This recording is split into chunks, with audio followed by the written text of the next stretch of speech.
사무엘의 복에 대해서 같이 살피고 우리 모두 복 있는 사람이 되기를 축복합니다. 사무엘은 특별히 이제 이스라엘 사사의 마지막 사역을 감당했던 사람입니다. 여호수아가 가나안을 정복하고 사사기와 룻기가 끝나고 이제 사무엘상이 시작이 되는데 기도의 어머니 한나의 기도로 또 하나님의 응답으로 태어난 아들 사무엘. 이 사무엘을 통해서 하나님께서는 새로운 시대를 열게 됩니다. 그 전까지는 엘리의 두 아들 홈리와 비느하스가 법궤를 전쟁터에 가져갔다 빼앗겼는데 왜 그런 일이 벌어졌냐면 법궤를 메고 성을 돌면 또 법궤를 메고 강에 들어가면 요단강이 갈라지고 여리고 무너지고 이런 엄청난 기적들이 일어나게 됐다. 그러나 이제는 법궤를 메고 다닌다고 그런 일이 일어나는 것이 아니고 하나님의 말씀에 순종하는, 그래야 역사가 일어나는 새로운 시대가 열리게 된 것입니다. 그래서 사무엘은 형식의 종교를 말씀의 종교로 바꾸고 순종이 제사보다 낫다는 것을 가르쳐주고 새로운 시대를 여는 하나님의 사역자로서 그는 큰 사명을 감당합니다. 그리고 또 이제 새로운 시대, 왕정 시대가 열리게 되는데 이스라엘 초대 왕 사울을 세우고 두 번째 왕 다윗을 세우는 킹메이커로서 이스라엘 왕정 제도를 확립한 사람이기도 합니다. 이처럼 하나님께서 사무엘을 통해서 새로운 시대를 여셨는데 우리가 잘 아는 것처럼 사무엘이라는 이름의 뜻은 엘은 하나님이란 말이고 샤마라는 말은 듣는다. 하나님이 들으셨다. 그래서 그의 어머니 한나가 불임의 고통을 안고 하나님 앞에 기도하고 통곡해서 낳은 아들, 그래서 이름을 사무엘이라고 이름을 지었습니다.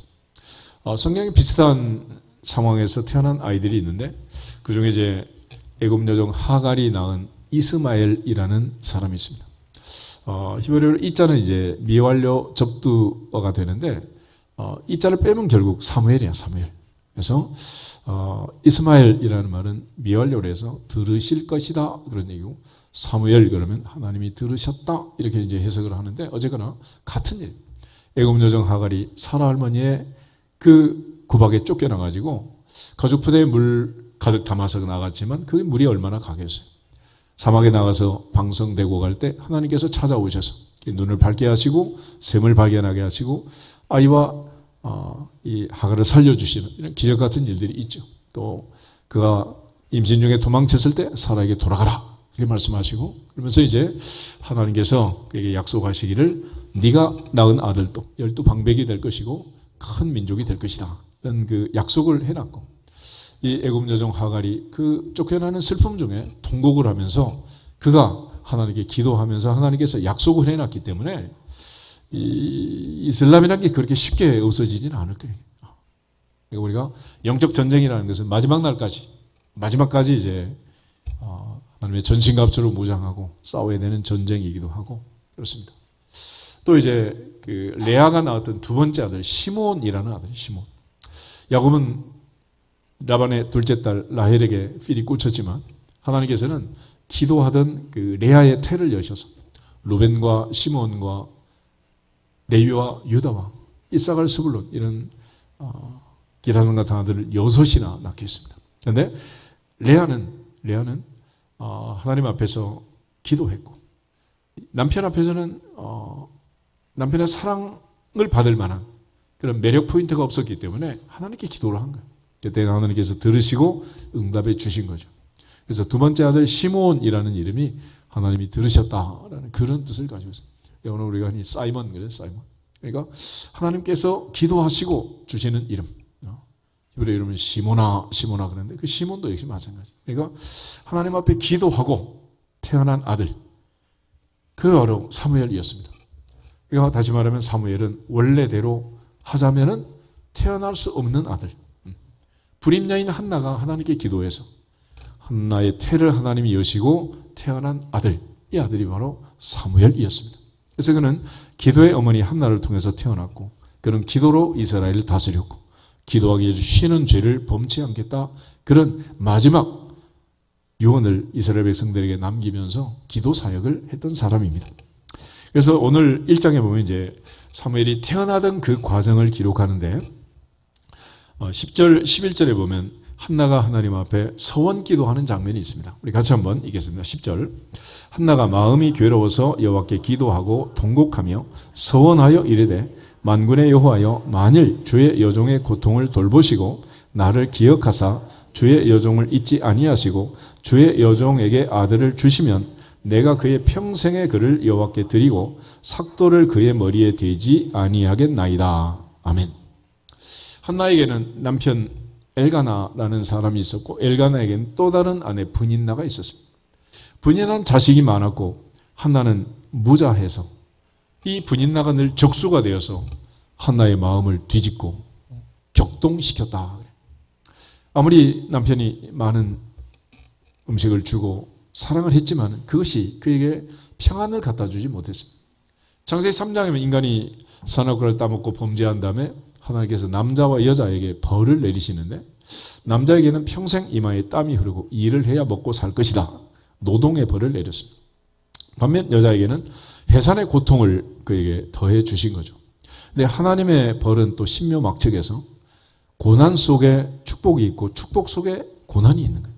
그러니까 남자는 한평생 노동하는 이 고통이 있지만 반대로 직업이 없으면 또 그 자체가 고통이 되는 거예요. 여자는 해산의 고통을 당하지만 그 고통을 안다면 한나처럼 마음의 괴로움과 마음의 고통이 또 있게 된단 말이에요. 그러니까 하나님이 하시는 일을 보면 그것이 복이 될지 화가 될지 그건 알 수 없지만 그거는 각자의 믿음 안에서 해석이다. 시편 기자처럼 고난 당한 것이 내게 유익이라. 내게 유익이라. 하나님께서 그 고난을 통해서 우리에게 축복을 주신다. 그래서 고난은 위장된 축복이라고 말을 합니다. 한편으로는 고난 같지만 그게 축복이고 축복 같지만 고난이 되는 거예요. 그래서 자식이 없는 사람은 자식 낳기를 소망하고 자식이 많은 사람들은 무자식이 상팔자다. 또 부러워하잖아. 그러니까 이게 도대체 세상은 다 알 수가 없지만은 어쨌거나 한나는 10절 다시 보시면 마음이 괴로워서 기도하고 통곡하는데 제일 중요한 단어는 여호와께라는 거예요. 여호와께. 누구에게? 하나님께. 그러므로 울더라도 하나님 앞에서 울고 통곡을 하더라도 하나님께 통곡해야 하나님께서 응답하시고 기적적으로 응답하시고 지켜주시고 복을 주시는 거지. 사람 붙들고 빵카페에서 1시간 동안 떠든다고 아무 일도 일어나지 않는다. 사람 앞에서 전화통 붙들고 울면 바보, 하나님 앞에서 울면 기적의 주인공. 할렐루야. 옆 사람 인사하겠습니다. 기적의 주인공이 됩시다. 울더라도 하나님 앞에서 웁시다. 놀더라도 교회에서 놉시다. 돌아다니지 마세요. 그러니까 하나님께 기도했기 때문에 한나가 운명이 바뀐 거예요. 빌립보서 4장 6절에도 아무것도 염려하지 말고 다만 모든 일에 기도와 간구로 너희 구할 것을 제일 중요한 단어는 하나님께 아뢰라. 하나님께 아뢰라. 하나님께 아뢰라. 하나님을 찾아라. 여호와를 찾으라. 그러면 살리라. 그러므로 한나가 운명을 바꿀 수 있었던 가장 중요한 일은 이 아픔과 고통 속에 하나님을 찾았기 때문에 그래요. 요즘 날씨가 추워지면서 이제 한강 온도가 점점 떨어진다는데 그런 검색을 많이 한대요. 오늘 한강 온도가 어떻게 됩니까? 몇 도입니까? 그러면 그 다음에 화면이 뜨기를 전화번호가 나오면서 마음을 단단히 먹고 잘 이겨내시라고. 그런 질문을 하는 사람들이 한강 온도를 왜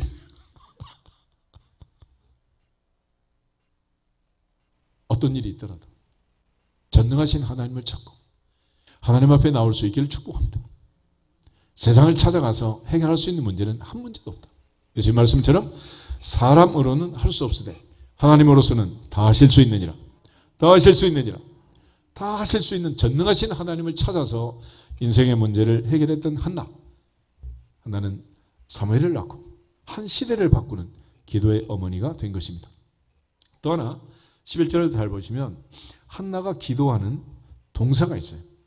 돌보시고 기억하시고 잊지 아니하시고 주시면 삭도를 머리에 대지 않고 평생 그를 여호와께 드리겠습니다. 그리고 이렇게 간절히 기도했던 한나의 기도의 포인트에 하나님이 응답을 하시는데 19절을 같이 한번 보겠습니다. 19절. 그들이 아침에 일찍이 일어나 여호와 앞에 경배하고 돌아가 라마의 자기 집에 이르니라. 엘가나가 그의 아내 한나와 동침하며 여호와께서 그를 생각하신지라. 그래서 하나님께서는 기도하는 사람을 생각하십니다. 창세기 19장 29절에 하나님이 아브라함을 생각하사 그 엎으시는 중에서 롯과 그의 아내와 두 딸을 천사의 손을 붙들고 끄집어냅니다. 하나님께서는 롯을 생각해서 구출한 게 아니라 기도하던 아브라함을 생각하사, 할렐루야. 하나님께서는 항상 기도하는 사람들을 생각하시고 그들에게 응답하십니다. 그래서 한나의 기도는 복잡하지 않았습니다. 그의 모든 마음의 격분함, 통곡함을 하나님께 1시간 동안 토로하지 않았어요. 아주 간단하게 주여 나를 기억하옵소서, 생각해 주시옵소서, Please remember me. 이게 전부야. 오늘 하나님께서는 그녀의 기도를 들으시고 그녀를 생각하셨고, 한나가 남편과 잠자리를 할 때 하나님이 생각하사 태를 여시고 임신하고 때가 이름에 아들을 낳았어요. 그리고 한나는 이 아들은 하나님이 주신 것을 누구보다도 잘 알고 있었고, 그래서 사무엘이라고 이름을 지었고 내가 그를 여호와께 구했다라고 이름을 짓게 된 것입니다. 오늘 하나님 앞에서 한나의 기도처럼 우리가 하나님께 기도하는, 그리고 한 해를 마무리하고 새해를 맞이하는 기도의 사람들이 되기를 축복합니다. 하나님 아버지, 내 남편을 생각해 주시옵소서, 내 아내를 생각해 주시옵소서, 내 아들 딸을 생각해 주시옵소서, 손자 손녀를 생각해 주시옵소서. 아멘. 하나님이 한 번만 생각하시면 인생이 바뀌는 거예요. 운명이 바뀐단 말이에요. 그 한마디 기도를 안 해가지고 아직도 너희가 얻지 못하면 구하지 아니합니다.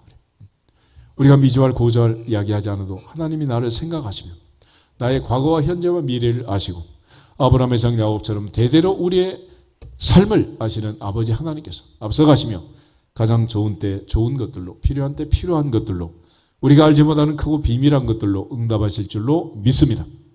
바로 그렇게 기도해서 아들을 낳았던 기도의 어머니 한나, 그의 아들로 태어난 사람이 바로 사무엘이었습니다. 하나님께서는 기도할 때까지 기다리십니다. 그래서 창세기 30장에 보면 라헬이 남편 멱살 잡고 싸움을 하잖아요. 나로 자식을 낳게 하라. 그렇지 않으면 내가 죽겠다. 그러면서 자식 낳지 못하는 그 고통 때문에 남편의 사랑을 받았지만 라헬은 아이를 낳지 못했어요. 그리고 레아와 실바와 비라 3명의 여인들은 자그마치 10명의 아들을 낳고 딸을 낳지만 마지막 11번째, 12번째로 요셉과 베냐민을 낳습니다. 왜 그랬느냐? 창세기 30장 한번 보실까요? 창세기 30장. 창세기 30장.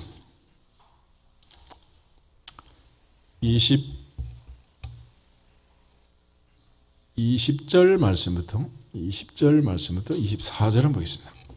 먼저 레아 얘기가 나와 있는데 20절. 레아가 이르되 하나님이 내게 후한 선물을 주시도다.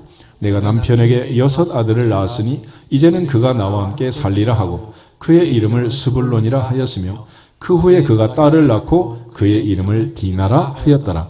하나님이 라헬을 생각하신지라. 하나님이 그의 소원을 들으시고 그의 태를 여셨으므로 그가 임신하여 아들을 낳고 이르되 하나님이 내 부끄러움을 씻으셨다 하고 그 이름을 요셉이라 하니 여호와께서 다시 다른 아들을 내게 더하시기를 원하노라 하였더라. 아멘. 라헬은 마지막에 가서야 깨달았어요. 왜 하나님이 언니에게 6 아들을 주시고 2 시녀에게 아들 2씩을 주시고 그렇게 10명의 아들이 태어나는 동안도 얼굴에 분칠만 하고 있다가 마지막에 깨달은 거예요. 그리고 그가 드디어 하나님이 생각하는 사람이 되었습니다. 22절. 하나님이 라헬을 생각했다. 언제냐? 하나님이 그의 소원을 들으시고 그의 태를 여셨으므로. 할렐루야. 그래서 하나님은 기도할 때까지 기다리시고 기도하는 사람들을 생각하시는 거예요. 그러니까 우리는 늘 외모를 보고 그 외모에 집착을 하지만은 하나님은 중심을 보시고 기도하는 사람을 생각하신다. 그래서 하나님 앞에는 미인계가 통하지 않는 거예요. 항상 하나님께 기도해야 기도하는 여인들의 기도를 들으시고 하나님이 생각하시고 드디어 태를 여셨습니다. 마찬가지로 오늘 한나를 통해서 우리가 기억할 것은 한나는 하나님 앞에 기도했고 그의 그 슬픈 운명을 가지고 하나님께 나갔고 하나님께 서원 기도할 때 하나님이 그를 생각하심으로 태가 열리고 아들을 낳은 줄 믿습니다. 그런데 한나에게 있어서 우리가 더 중요한 것은 뭐냐면 예를 들어 우리가 하나님께 서원을 하고 작정을 할 때 아무것도 없는 사람은 작정이 쉬워요. 아들을 바치겠습니다. 집 한 채 바치겠습니다. 주시면 100억을 바치겠습니다. 그런데 100억 있는 사람은 못해요. 안 되는 거예요, 이게. 아들 없을 때는 안 주면 안 하면 되고 주시면 한다. 그걸 못하겠어. 그런데 막상 아들이 생기면 쉽다 어렵다. 그건 쉬운 일이 아니에요. 그래서 한나가 위대한 점은 하나님께 서원하고 서원을 이행한 거예요. 이행. 그래서 1장 24절에 보면 젖을 떼자. 드디어 하나님 앞에 아이를 갖다 바치게 됩니다. 그리고 나서 하나님 앞에 그가 간절히 기도하고 또 엘리 앞에서 내가 기도하여 얻은 아들 하나님께 바칩니다. 평생을 내가 바치기로 약속한 대로 바칩니다 하고 돌아오게 되는 겁니다. 그러면서 그가 아들을 바치면서 했던 그 유명한 기도, 사무엘상 2장에 있는 이 기도를 보면 한마디로 하나님의 주권을 강조합니다. 우리 6절, 7절 두 절만 같이 읽겠습니다. 여호와는 죽이기도 하시고 살리기도 하시며 수월에 내리기도 하시고 거기에서 올리기도 하시는도다. 여호와는 가난하게도 하시고 부하게도 하시며 낮추기도 하시고 높이기도 하시는도다. 아멘. 한나가 간증하는 깨달은 이 중요한 문형을 패턴을 보세요. 주어는 하나님이고 나머지는 하게 하신다라는. 한나 할머니 100살의 아브라함에게 이삭을 낳고 나서 이런 고백을 하잖아요. 창세기 21장에 여호와께서 나로 웃게 하시니 모든 사람이 다 나와 함께 웃으리로다. 하나님이 웃게 하셨습니다. 하나님이 태를 열어 낳게 하셨습니다. 하나님이 높이기도 하시고 낮추기도 하시고 가난하게도 하시고 부하게도 하시고 하나님의 손에 모든 결정권이 있다는 사실을 한나는 드디어 깨닫게 된 거예요. 그리고 그는 약속대로 이 아이를 바치고 집으로 돌아가게 됩니다. 그러나 우리가 이제 이 아이를 바치고 나서 한나가 얼마나 힘이 들었겠어요. 여러분 강아지고 송아지고 젖을 떼고 나면 애들이 이 새끼가 못 믿어서 일을 안 나가요. 일을. 한참 농번기 때 암소가 일을 해야 하는데 새끼를 낳은 소는 농사를 못해. 농사를. 그래서 우리가 이제 사무엘서에 보면 빼앗겼던 법궤가 돌아올 때 블레셋 사람들이 새끼를 낳은 암소들을 수레에다가 법궤를 실어가지고 매게 됩니다. 그리고 그들이 울면서 올라가게 되는데 만약 그들이 가면은 이거는 하나님의 재앙 뜻이다. 그러나 만약 암소들이 평소대로 새끼가 못 잊어서 가지 않으면 이거는 우연히 일어난 일이다. 그래. 그런데 베세메스로 가던 그 황소들은 울면서 새끼가 그립지만 놔두고 하나님의 뜻을 묵묵히 행하면서 블레셋 사람들에게 황소가 가르쳐 주는 거예요. 이거는 하나님의 재앙이었다. 하나님의 재앙이었다. 근데 이 한나를 보세요. 이 젖된 아이를 갑자기 하나님께 바쳤으니 얼마나 이게 허전하고 허무하고 그랬어요. 근데 하나님께서는 놀랍게 그녀를 보상을 하십니다. 어떻게 하셨느냐. 2장 18절부터 21절을 보겠습니다. 2장 18절. 사무엘은 어렸을 때 세마포 에봇을 입고 여호와 앞에서 섬겼더라. 그의 어머니가 매년 드리는 제사를 드리러 그의 남편과 함께 올라갈 때마다 작은 겉옷을 지어다가 그에게 주었더니 엘리가 엘가나와 그의 아내에게 축복하여 이르되 여호와께서 이 여인으로 말미암아 내게 다른 후사를 주사 이가 여호와께 간구하여 얻어 바친 이들을 대신하게 하시기를 원하노라 하였더니 그들이 자기 집으로 돌아가매 여호와께서 한나를 돌보시고 그로 하여금 임신하여 세 아들과 두 딸을 낳게 하셨고 아이 사무엘은 여호와 앞에서 자라니라. 아멘. 이게 하나님의 계산법이에요. 하나 주신 것도 하나님이 주셨고 하나님이 주신 것 하나님께 바쳤더니 다시 5배로 주셨다. 5배로 주셨다. 요즘 흔히 종잣돈 씨드머니 얘기를 하잖아. 하나님께서 우리가 심을 수 있는 씨앗도 하나님이 주시고 심어서 하나님께 바쳤더니 하나님이 5배로 주시고 할렐루야. 그러니까 하나님을 믿고 섬기면서 복을 못 받는 것은 기적이다. 이 원리가 그런 거예요. 원리가. 그러니까 하나님이 정한 대로 하나님께서 이 한나의 기도를 들으셨고 연년생으로 나서도 5년 이후 그렇게 낳기는 어렵지. 그래서 원래 하나님께서 사람에게 모유를 먹이도록 하는 것은 엄마가 모유를 먹이는 동안은 그게 임신이 안 되도록 하나님이 다 그렇게 만들어 놓으신 거예요. 그래서 옛날 5, 6, 7, 8, 9, 10 고모 이모가 많아도 터울이 지잖아요. 그 왜 그래? 모유를 먹이고 컸기 때문에 자연적으로 터울이 조절이 되는 거예요. 하나님께서 아이를 기르도록. 그러니까 이게 3년 터울로 태어났더니 15년. 15년이면 첫째 아이 갖다 바친 것 날마다 울겠어, 이제 잊어버리겠어. 그리고 해마다 가서 이제 옷을 지어다 줬다 그러잖아. 애기들은 막 자라지. 다리가 쑥, 오른발이 쑥, 왼발이 쑥 이러면서 막 자라잖아. 그런데 어떤 엄마는 그러더라고. 애들한테 옷을 입힐 때 애기들이 이렇게 빨리 크니까 시장에서 싸구려를 입히는데 어떤 엄마는 그렇기 때문에 아주 비싼 그런 옷을 입힌대. 무슨 차이가 있느냐? 지혜의 차이야, 지혜. 다 지혜죠, 뭐. 어차피 애들도 1년, 2년 입으면 다 못 입는 옷인데, 싸구려 입히는 것도 지혜가 있는 거고. 근데 어떤 사람은 또 비싼 옷을 입힌다는 거예요. 근데 어떻게 하느냐 그랬더니, 1년 있으면 또 크니까 그걸 또 중고시장에 내놓은대. 명품을. 그럼 이게 값이 안 떨어진대요. 그래서 그냥 계속 좋은 옷만 입힌다는 거야. 처음 듣는 얘기야? 좀 똑똑한 며느리들은 요즘 그렇게 살아요. 애들이 막 비싼 거 샀다고 사치했다고 이렇게 말할 필요가 없어요. 어머니, 할머니 시대하고는 달라요, 세상이. 나이키 신발도 중고가 막 수십 배 올라가고 몇백만 원씩 하는 게 있잖아요. 근데 한나는 매년 가서 이제 옷을 입힌 거야. 그리고 아들 셋, 딸 둘을 키우면서 세월이 지나갑니다. 근데 하나님께서 이제 사무엘에게 그 어린아이가 가서 사역을 감당할 때 두 가지 이제 놀라운 권위를 세워주시는 그런 사건이 일어나는데 하나님께서 사무엘에 이제 권위를 세우십니다. 3장을 보면 사무엘이 이제 어린 시절 엘리 앞에 가서 엎드려 이제 잘하잖아요. 그런데 하나님께서 어느 날 부르십니다. 사무엘아, 엘리 앞에 뛰어가는 거야. 부르셨습니까? 안 불렀다? 가서 자라. 두 번째 또 하나님 부르십니다. 뛰어가서 부르셨습니까? 안 불렀다. 자라. 그러자 세 번째 하나님이 또 불러요. 그리고 뛰어가니까 엘리가 아무리 둔한 사람이지만은 영적으로 느낌이 온 거예요. 하나님이 부르시는구나. 그래서 이번에 부르거든. 주의 종이 여기 있나이다. 말씀하십시오. 그리고 하나님 말씀하신 것을 내일 아침 한마디도 빼지 말고 나한테 다 얘기를 해라. 그랬어요. 그리고 하나님께서 엘리 가문에 대한 모든 미래를 얘기하십니다. 근데 3장 19절 20절 두 절을 보시면 하나님께서 사무엘을 통해서 새로운 시대를 열고 새로운 세상을 펼치는 첫 번째 방법, 그것은 말씀의 권위였어요. 19절을 보겠습니다. 사무엘이 자라매 여호와께서 그와 함께 계셔서 그의 말이 하나도 땅에 떨어지지 않게 하시니 단에서부터 부엘세바까지의 온 이스라엘이 사무엘은 여호와의 선지자로 세우심을 입은 줄을 알았더라. 아멘.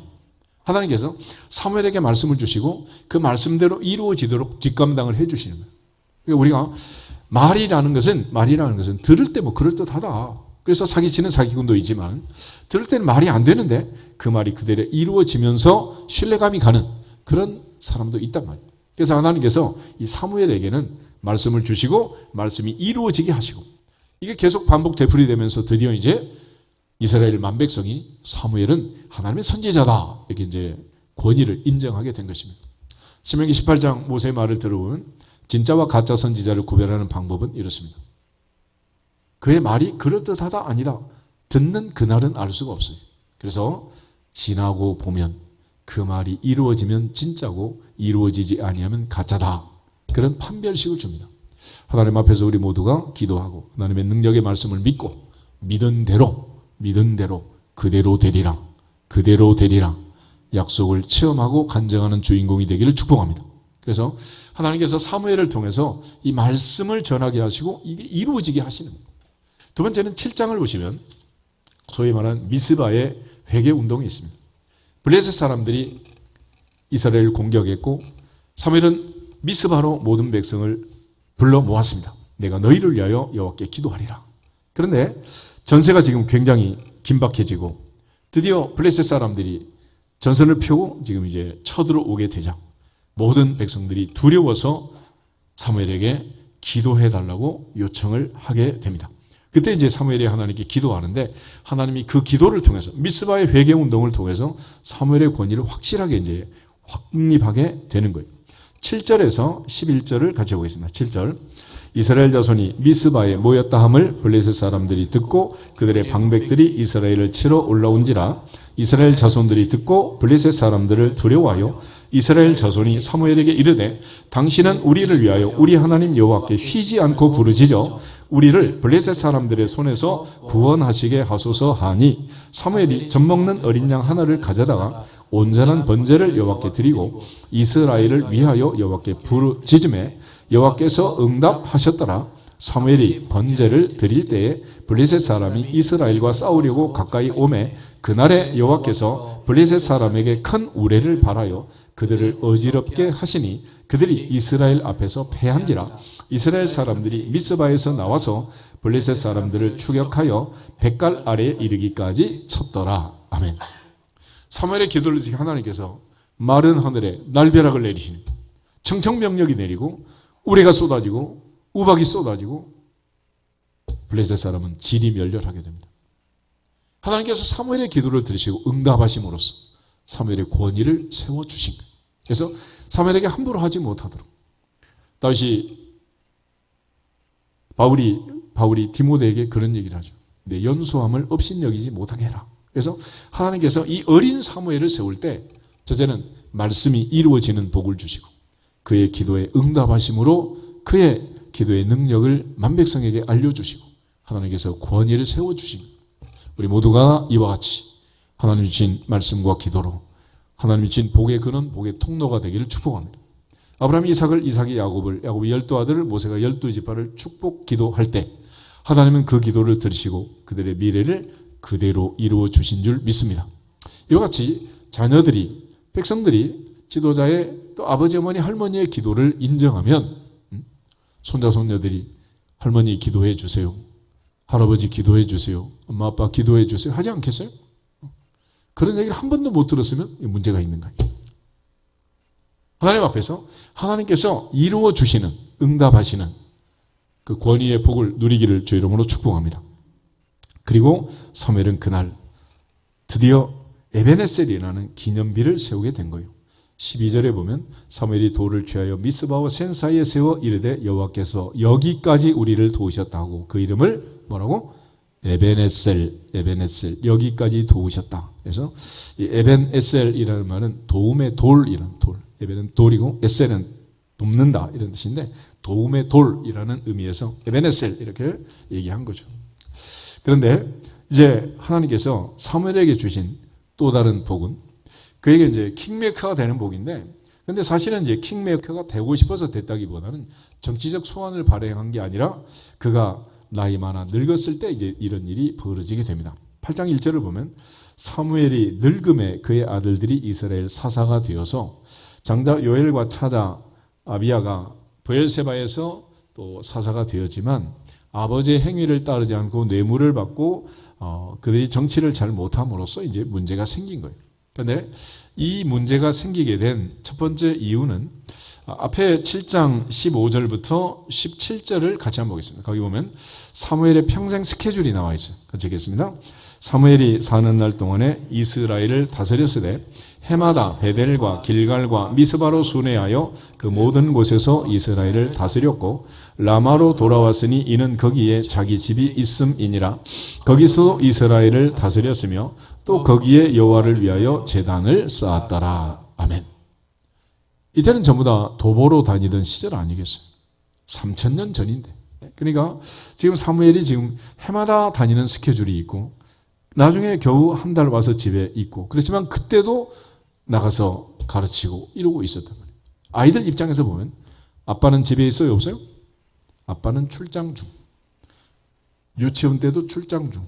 초등학교 때도 출장 중. 중고등학교 다닐 때도 출장 중. 아빠는 집에 있어 없어? 아빠는 없어. 그리고 모든 백성을 다스리고 가르치느라고 아빠는 분주하다. 그래서 특별히 이제 모든 가정이 다 마찬가지지만은 자녀들 교육은 어머니의 몫이고 어머니 교육이 중요한 거 아니겠어요? 근데 어쨌거나 이 사무엘의 경우를 보면 이제 그는 이 모든 과정에서 자기 자녀들을 잘 양육을 못한 거죠. 남의 자식들을 가르치라고. 제가 목사를 해보니까 그렇더라고. 이게 지금 뭐 올해도 저는 고3이 있고 군대 간 아들도 있고 그러는데 언제까지 있어? 여러분 다 끝났잖아. 둘 다 끝났잖아. 지금 시집 장가가고 이제 뭐 손자가 태어났는데 뭐. 근데 나는 언제까지? 이것도 없어 이게. 그렇더라고. 내 아들 내 딸은 어떻게 되든지 말든지. 지금도 이런 일을 계속한단 말이에요. 그런데 문제는 뭐냐면 사무엘이 늙자 백성들의 반응이 완전히 뒤집어진 거예요. 4절 말씀부터 9절을 보면 드디어 이제 왕을 세워달라는 거예요. 근데 그 이유가 들어보면 사무엘이 너무 괘씸하고 가슴 아픈 얘기를 하는데 그거보다 더 마음이 좋지 않은 분이 계세요. 그분이 바로 하나님이십니다. 말씀을 읽으면서 한번 체크를 한번 해보세요. 4절, 8장 4절.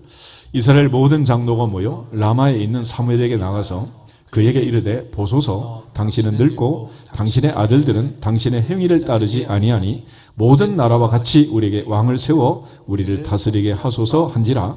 우리에게 왕을 주어 우리를 다스리게 하라 했을 때에 사무엘이 그것을 기뻐하지 아니하여 여호와께 기도하매 여호와께서 사무엘에게 이르시되 백성이 내게 한 말을 다 들으라. 이는 그들이 너를 버림이 아니요 나를 버려 자기들의 왕이 되지 못하게 함이니라. 내가 그들을 애굽에서 인도하여 낸 날부터 오늘까지 그들이 모든 행사로 나를 버리고 다른 신들을 섬김같이 내게도 그리하는도다. 그러므로 그들의 말을 듣되 너는 그들에게 엄히 경고하고 그들을 다스릴 왕의 제도를 가르치라. 아멘. 사사시대 마지막 사사기 21장 25절에 가면 그때 이스라엘에 왕이 없으므로 모든 사람이 각기 자기 소견에 오른 대로 행하였더라 그랬습니다. 물론 제도적인 왕은 이제 처음 세워지는 거니까 사사시대에 왕이 없죠. 그렇지만 이스라엘 나라는 왕이 없는 것이 아니라 왕이 있을 필요가 없는 나라라는 이유는 하나님이 왕이시다. 할렐루야. 그래서 룻기에 보면 엘리멜렉이라는 사람이 엘리멜렉의 이름의 뜻은 뭐냐면 엘리는 my God, 나의 하나님이라는 뜻이에요. 멜렉은 킹이라면 king. My God is king. 나의 하나님, 나의 왕은 하나님이시다. 나의 하나님이 왕이시다. 할렐루야. 그런 이름을 가진 엘리멜렉의 가문을 통해서 모압에 이민 갔다가 돌아와서 폭망한 것 같은 그 가문에 모압 여자 룻이 며느리로 들어와서 드디어 다윗왕의 할머니가 되고 다윗을 왕으로 세우는 그 계보가 형성이 되는 거예요. 그런데 하나님께서 지금 이스라엘 백성들에게 그들의 하나님을 섭섭하게 한 얘기를 하는 거예요. 그들이 한 번도 나를 왕 대접한 적이 있느냐? 나를 왕으로 모신 적이 있느냐? 사무엘아, 너를 버린 게 아니라 이 백성은 나를 버린 거다. 그러므로 벌은 내가 주겠다. 그러면서 왕 제도를, 엄격한 왕의 제도를 얘기하라는 거예요. 그래서 10절부터 이제 보면은 만약 왕이 생기면 이렇게 된다라는 걸 경고하는 거예요. 농사를 지면 왕이 다 가져갈 거다. 아들을 낳으면 군사로 모집해서 전쟁터로 끌고 갈 거다. 딸을 만들면 왕궁으로 데려가서 무수리를 만들고 요리사, 빨래하는 애들을 만들 거다. 그래도 좋으냐? 좋대. 그래도 좋다는 거야. 어떡하겠어? 왕을 세워줬지. 그래서 하나님께서 첫 번째로 사울이란 왕을 세웁니다. 그런데 이 사울 왕을 세울 때 처음에 사울은 괜찮은 사람이었어요. 괜찮아. 9장 2절을 보면 사울에 대한 소개가 일단 나옵니다. 2절 한번 보겠습니다. 2절. 기스에게 아들이 있으니 그의 이름은 사울이요 준수한 소년이라. 이스라엘 자손 중에 그보다 더 준수한 자가 없고 키는 모든 백성보다 어깨 위만큼 더 컸더라. 아멘. 이 정도면 괜찮은 거 아니에요? 왕이 됐어. 왕. 킹. 그런데 이 사람이 왕이 된 이야기가 스토리텔링이 나와요. 아버지 기스가 암나기를 잃어버린 거예요. 그래서 사울에게 가서 찾아와라. 그랬더니 이 멋지게 생긴 키 큰 아이가 종을 데리고 찾으러 다녔어요. 하루 지나서 못 찾았어요. 그럼 돌아왔을 텐데 잠을 세우고 밤을 세워서 다음 날까지 또 찾았어요. 그래도 못 찾았어요. 그래서 종이 하는 말이 이제는 암나기가 아니라 아빠가 우리 걱정하게 생겼다. 돌아갑시다. 그랬더니 사울이 이 동네 선지자가 없느냐 한번 물어보자. 그랬더니 마침 사무엘이 옆에 동네에 와 있었어요. 그래서 사무엘을 찾아가서 사무엘을 만나가지고 그가 왕이 된 것입니다. 그리고 그를 왕으로 기름 붓고 소개하려고 했더니 왕이 안 나오는 거야. 나중에 찾아보니까 소가 끄는 제구대에 숨어가지고 부끄부끄 못 나와. 아주 내성적이고 이렇게 자기가 덩치는 크지만은 스스로 작게 여기는 겸손할 때 왕이 된 거예요. 그래서 이 사울을 보면 그가 아버지의 심부름을 가서 왕이 됐는데 여러분 요셉이라는 아이 알죠? 요셉. 17살짜리가 채색 옷을 입고 아빠 심부름으로 형들이 양을 잘 치고 있는지 보고 와라. 그런데 갔다가 그 길로 애굽에 인신매매를 당하고 보디발의 집에 종살이, 감옥살이를 하잖아요. 거기서 끝나는 게 아니라 마침내 그는 총리가 되었느니라. 뭐하러 갔다 그렇게 돼서?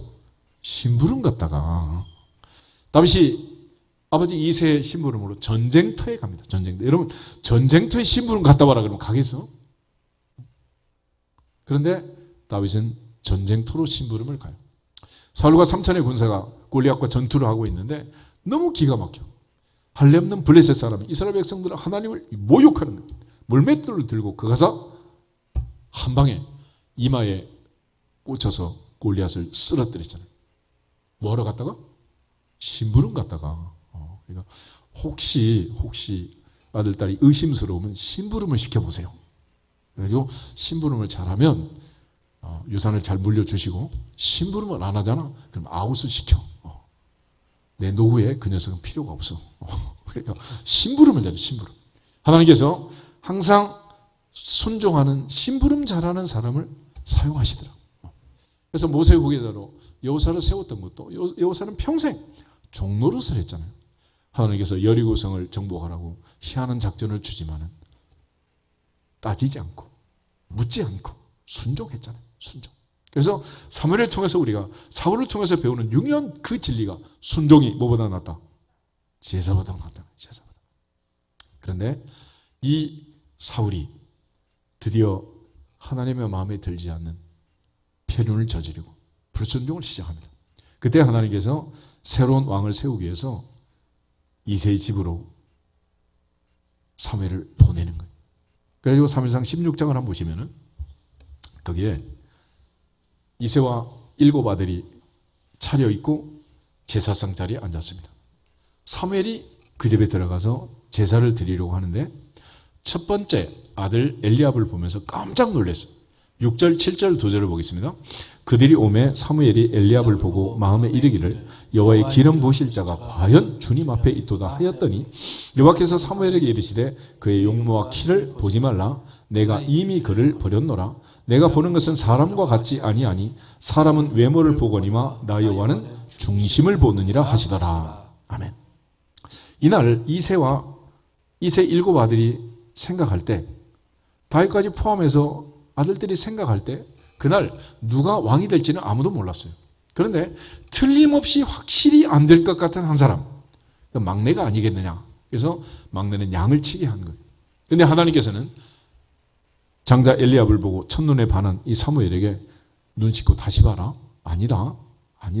그래서 한 명 한 명 지나가는데 다 아니라는 거예요. 너무 이상하잖아. 그래서 이새에게 물었습니다. 혹시 아들이 또 있냐? 다른 아들이 혹시 있냐?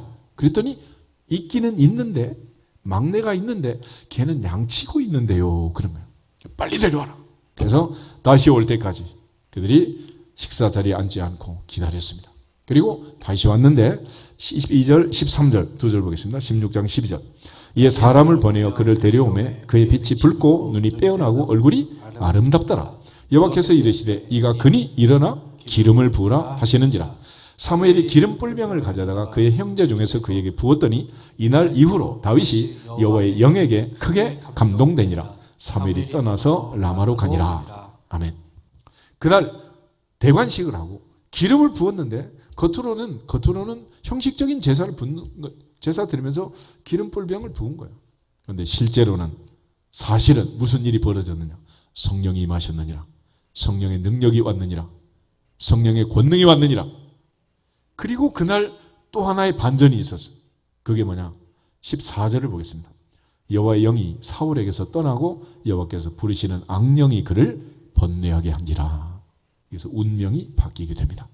그래서 사무엘하 3장 1절에 가면 다윗은 점점 강해져 가고 사울은 점점 약해져 갔는데, 삼손이 머리가 잘릴 때 하나님의 능력을 잃고 약한 사람이 되고 만 것처럼 성령이 떠나감으로 사울은 힘없는 어리석은 왕이 되고 말았어요.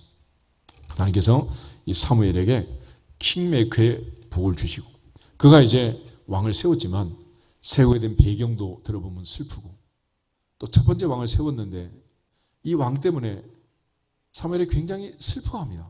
왜냐하면 우리가 살다 보면 처음 겸용, 첫사랑 이게 크잖아. 여러분 솔직히 말해보세요. 첫째한테 생각이 마음이 늘 가요? 둘째한테 가요? 그래서 야곱이 둘째가 되다 보니까 늘 엄마 아빠 사랑이 자꾸 첫째한테 가려고 그러니까 둘째는 꾀를 부리고 자기한테 관심을 가지고 자꾸 사고를 치는 거예요. 하나님 앞에서 이 첫 번째 왕 사울 때문에 사울이 잘 되기를 사무엘은 마지막까지 기도했고 간절히 원했는데 하나님께서는 실패작으로 만들고 두 번째 다윗을 세웠는데 다윗에게 하나님이 이 엄청난 성령의 충만함으로 그에게 기름을 부어 세운 거예요. 그래서 시편 51편에 다윗이 바세바 사건이 일어났을 때 하나님 앞에 간절히 기도하는 내용은 다른 게 아니에요. 51편 한번 보실까요? 시편 51편. 시편 51편.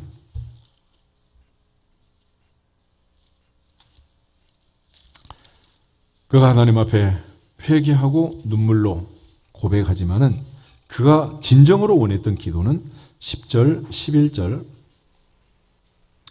12절, 3절을 같이 한번 보겠습니다. 10절.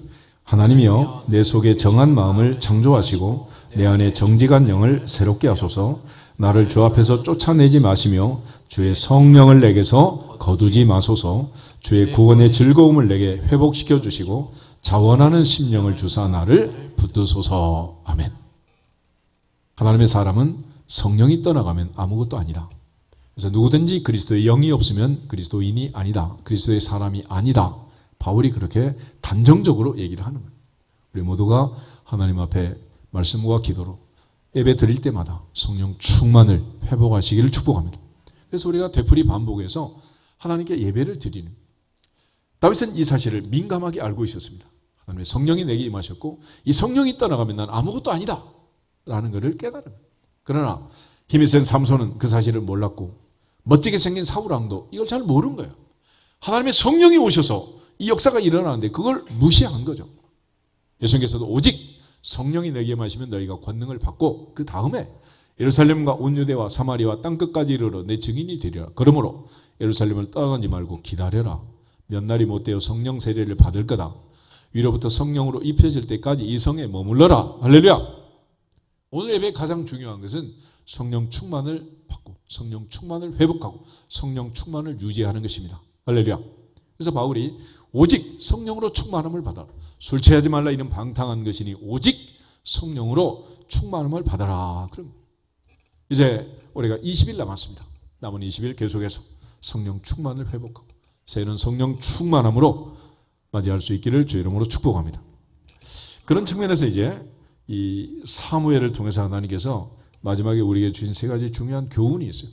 자기 인생을 통해서, 사울의 인생을 통해서, 다윗의 인생을 통해서 우리에게 교훈하시는 건데, 먼저 자기 자신과 관련해서는 어머니 한나가 기도해서 자기가 태어났고 또 기도로 하나님께서 그의 사역을 항상 권위 있게 하셨고, 그래서 그는 평생 기도의 삶을 살았어요.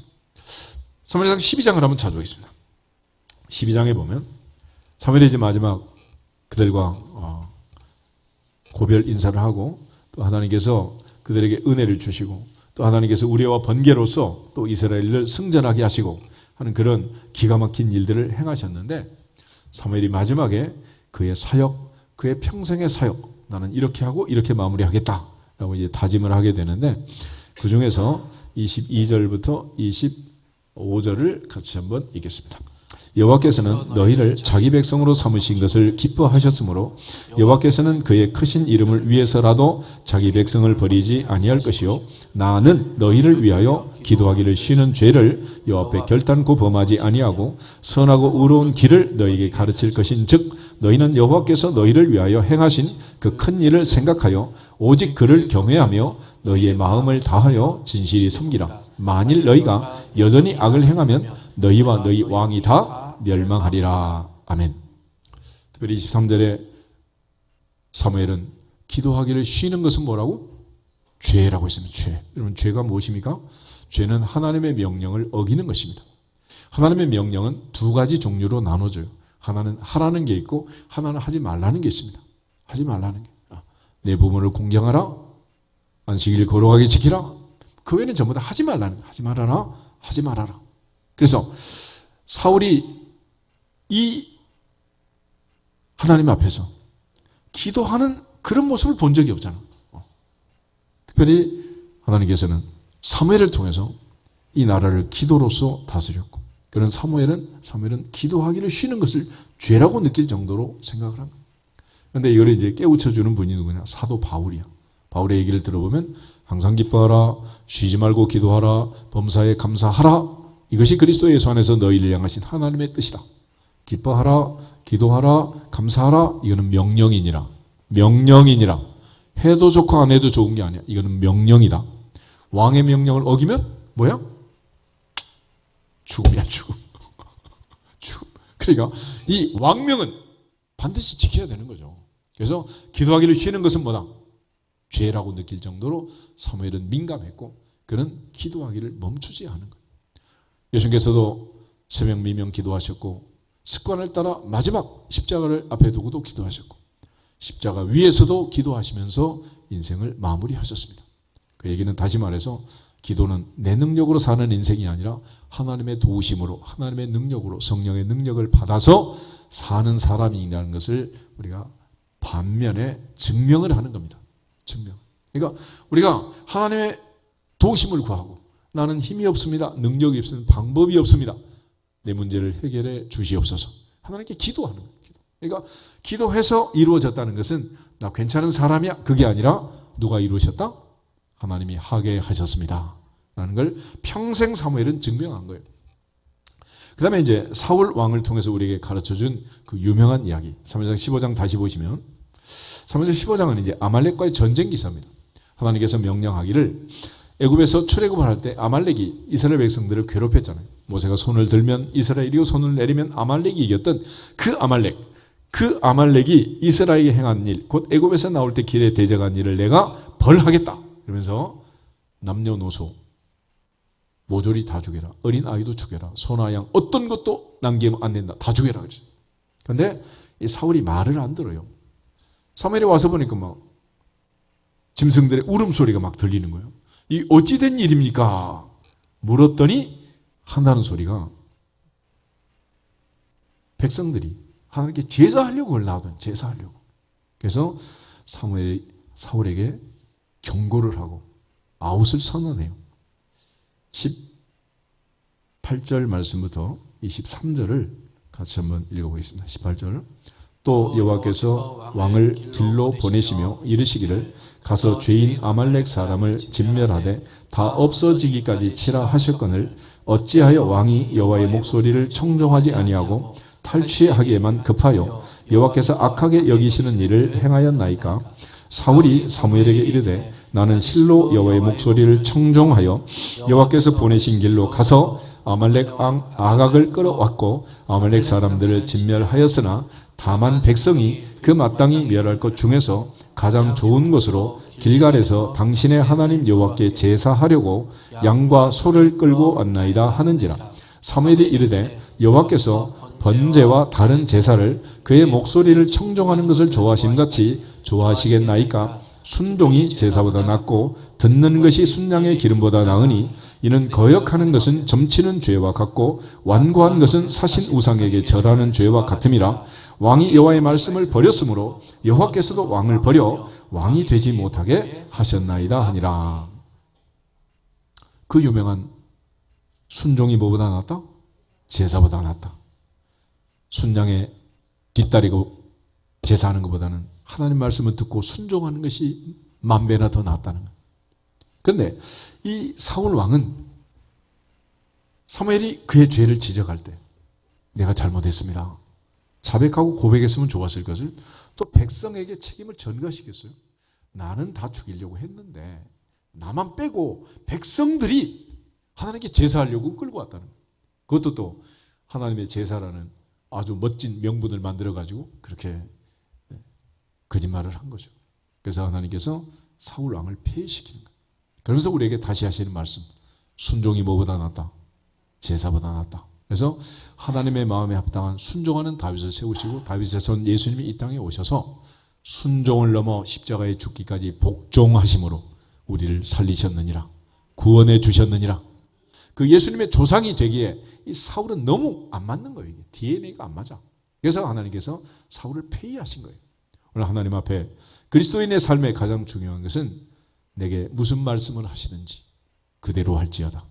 그대로 할지어다. 그때 갈릴리 가나에 기적이 일어나는 거 아니겠어요? 여호수아가 순종할 때 여리고가 무너지는 거 아닙니까? 하나님 앞에 마지막까지 순종의 삶을 살기를 주 이름으로 축복합니다. 그것이 그리스도인의 마땅한 일이다.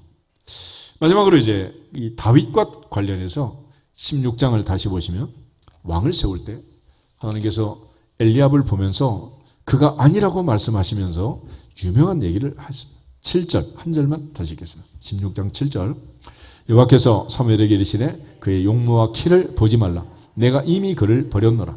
내가 보는 것은 사람과 같지 아니하니 사람은 외모를 보거니와 나 여호와는 중심을 보느니라 하시더라. 아멘. 노아 시대를 보면 하나님의 아들들이 사람의 딸들의 아름다움을 보고 자기들이 좋아하는 모든 자로 아내를 삼은 결과 대홍수가 터지게 됩니다. 지금 이 사울의 시대, 사사 시대, 다윗 시대 역시 마찬가지. 사람은 외모에 팔려가지고 하나님의 사람 야곱도 라헬의 그 외모에 빠져가지고 그렇게 20년을 종살이 한 거 아니겠어요? 근데 이게 사람이 어느 나라 어느 민족이나 이게 잘 안 고쳐진다. 그래서 젊어서만 그러는 게 아니라 나이 많은 늙어서 노인정에서도 인물만 본다. 그런데 그런 얘기에 뭐 희망이 없는 거지. 하나님이 만약에 그렇게 보셨으면 우린 다 아웃이에요. 여러분 카타르 도하에서 지금 월드컵이 열리고 있잖아. 외국 선수들 한번 보세요. 우리나라 선수들하고 비교해봐. 애들이 잘 먹어서 키는 컸는데 눈은 짝짝 째져가지고 떴는지 감았는지도 없고 그 눈을 어떻게 또 축구를 하는지. 외국 선수를 아무나 데려다가 영화 찍어봐. 얼마나 뭐 멋지게 생겼어. 그런데 하나님께서 외모를 보지 않고 중심을 보시고 우리를 사랑하시고 선택한 거예요. 그래서 하나님이 이 사실을 베드로에게 깨닫게 하시고 이방 선교의 문을 여신 겁니다. 사도행전 10장 한번 보세요. 사도행전 10장.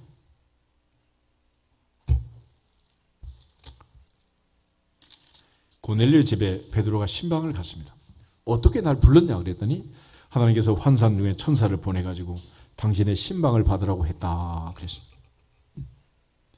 30절부터 35절을 같이 한번 읽겠습니다. 30절 고넬료가 이르되 내가 나흘 전 이맘때까지 내 집에서 제9시 기도를 하는데 갑자기 한 사람이 빛난 옷을 입고 내 앞에 서서 말하되 고넬료야 하나님이 내 기도를 들으시고 내 구제를 기억하셨으니 사람을 요바에 보내어 베드로라 하는 시몬을 청하라. 그가 바닷가 무두장이 시몬의 집에 유숙하느니라 하시기로 내가 곧 당신에게 사람을 보내었는데 오셨으니 잘하였나이다. 이제 우리는 주께서 당신에게 명하신 모든 것을 듣고자 하여 다 하나님 앞에 있나이다. 베드로가 입을 열어 말하되 내가 참으로 하나님은 사람의 외모를 보지 아니하시고 각 나라 중 하나님을 경외하며 의를 행하는 사람은 다 받으시는 줄 깨달았도다. 깨달았도다. 깨달았도다. 이 베드로의 깨달음이 이방 선교의 문을 여는 거예요. 그래서 우리 캄보디아 가면 아직도 현지인들 집에 가면은 부엌도 그렇고 방도 그렇고 맨발의 청춘들 그냥 맨발로 부엌에 들어갔다 방에 들어갔다 막. 그러니까 교회 앞마당도 막 그 맨발의 청춘들이 왔다 갔다 하니까 청소해도 소용이 없어요. 그런데 그 옛날 코리아는 어떤 나라냐? 여러분 요즘이야 매일같이 샤워도 하고 그러지만 지금이야 뭐 입식 부엌에 화장실 양변기에 이렇게 살지만 그 옛날에는 그렇게 살던 세상이 아니잖아. 목욕이라고는 1년에 2번 설에 한 번, 추석에 한 번. 추운 겨울이 되면 코를 줄줄 흘리면서 이쪽도 코, 이쪽도 팔뚝이 반짝반짝 들어. 그런 애들을 미국 선교사들이 와서 선교를 하려고 하면 복음이 전파가 되겠어요? 그 젊은 처자들이 와서 토가 나올 것 같아요. 어떨 것 같아요? 그래서 이 사람들이 캐나다, 미국 선교사들이 와가지고 선교는 선교가 안 되는 거예요. 그래서 여자 선교사들이 매일 모여 기도하는 그룹이 있었어요. 그래서 이제 당시에 토마스 하디라는 그 캐나다 선교사를 불러가지고 기도의 말씀을 전하라. 그러니까 이 하디 선교사가 자기가 한국에 와서 지금 자기 심정을 토로하는 거예요. 내가 하나님의 사명을 가지고 이 땅에 왔는데 복음을 전하지 못하고 있다. 이유는 한국 아이들 보면 이 사람처럼 안 보인다는 거예요. 이 도대체 뭐 냄새는 나지, 머리에서는 막 비듬에 버짐에 막 꽃말에서는 이가 툭툭 떨어지지 막. 이게 되겠어요, 되겠어. 그런데 하나님의 성령이 역사하셔서 그날 거기에 모인 모든 선교사들이 울면서 회개를 하는 거예요. 우리가 사람을 외모로 보고 복음도 전하지 못하고 지금 이러고 있다. 그래서 거기서부터 이제 부흥운동이 일어나기 시작해가지고 평양 대부흥으로 한국교회 폭발적 역사가 일어나고 선교사들이 더 이상 외모로 보지 말자. 그리고 복음을 전하는 그 순간 한국교회 문이 열린 거예요. 할렐루야. 우리가 하나님께서 만약에 외모를 보시고 복음을 전했다면, 베드로가 외모를 보고 복음을 전했다면 이 복음의 문은 안 열리는 거예요. 오늘 우리가 비록 남북에는 외모가 이렇다 하더라도 하나님 우리에게 복을 주신 거 아니겠어요? 예전에 그 태국 가서 어린 사회 가는데 애들이 얼마나 막 눈이 이쁘고 큰지 황소눈 같아요. 황소눈. 내가 너무 이뻐가지고 한참을 쳐다봤더니 속에서 사모님이 그래서 목사님 그만 보세요. 그 눈에 빠졌다가 헤어나지 못한 애들이 한둘이 아니래. 그런데 우리 애들은 봐봐. 아무리 손자가 태어나서 이쁘다고 뭐 톡에 올려놔서도 보면 그 얼굴이지 뭐. 그 찐빵이지 뭐. 떴는지 가만지도 모르는 그게 이쁘다고 그냥. 그러나 하나님은 중심을 보신다, 외모를 보신다. 중심을 보신다. 사무엘이 다윗을 세우면서 바로 그 사실을 알려주시고 베드로의 그 깨달음으로 오늘 우리가 복음을 받은 거예요. 그런데 또 우리끼리 차별하면 된다 안 된다? 된다 안 된다? 외국 사람들이 와서 보면은 다 그 얼굴이지. 누가 쌍꺼풀 하나 더 있고 없고 그거 가지고 뭐 따지겠어. 어느 개미가 허리가 잘로 가냐? 센치를 대가지고 네가 1인치 크다 작다 이거 가지고 누가 싸우냐고. 근데 아직 우리끼리 그러고 있는 거 우리끼리 아직도. 더 이상 중심을 보신 하나님을 슬프게 하지 말고 중심을 보시고 나를 사랑하신 그 하나님의 은혜를 깨닫고 베드로처럼 주신 사명을 잘 감당할 수 있기를 축복합니다. 이것이 그리스도인이란 그리스도인. 그래서 예수님께서 마태복음 6장 1절에 말하기를 사람에게 보이려고 하지 마라. 하나님 앞에서 해라. 은밀한 중에 보시는 아버지께서 갚으시리라. 할렐루야. 그런 차원에서 이제 우리가 하나님의 자녀라는 분명한 자신감과 자존감을 가지고 자녀의 권세를 가지고 이제는 더 이상 내 외모가 어떠하든지 꼴리지 않는 거예요. 자괴감을 느끼거나 비굴하거나 비급하지 않는 거예요. 당당하게 하나님의 자녀의 권세를 가지고 말씀을 전하고 하나님께 영광을 돌릴 수 있기를 주의 이름으로 축복합니다. 자녀로서 살아가는 가장 중요한 두 가지 동력은 사무엘의 권위를 세웠던 것처럼 말씀에 순종하는 자가 하나님의 자녀니라. 날마다 쉬지 않고 기도하는 자가 하나님의 자녀니라. 말씀과 기도보다 앞서면 그는 그리스도인이 아닌 거예요. 원래도 하나님 앞에서 기도하면서 말씀에 순종하면서 오늘을 마무리하고 또 새해를 새롭게 시작하는 하나님의 자녀답게 하나님께 영광을 돌리는 그리스도인답게 우리 모두 새 출발할 수 있기를 주님의 이름으로 축복합니다. 옆 사람 앞에 인사하고 기도하겠습니다. 기도와 말씀보다 앞서지 맙시다. 기도가 먼저입니다. 말씀이 먼저입니다. 할렐루야. 다 같이 주 예수 그리스도의 이름으로 형통할지어다 선포하고 기도하겠습니다. 주 예수 그리스도의 이름으로 형통할지어다. 형통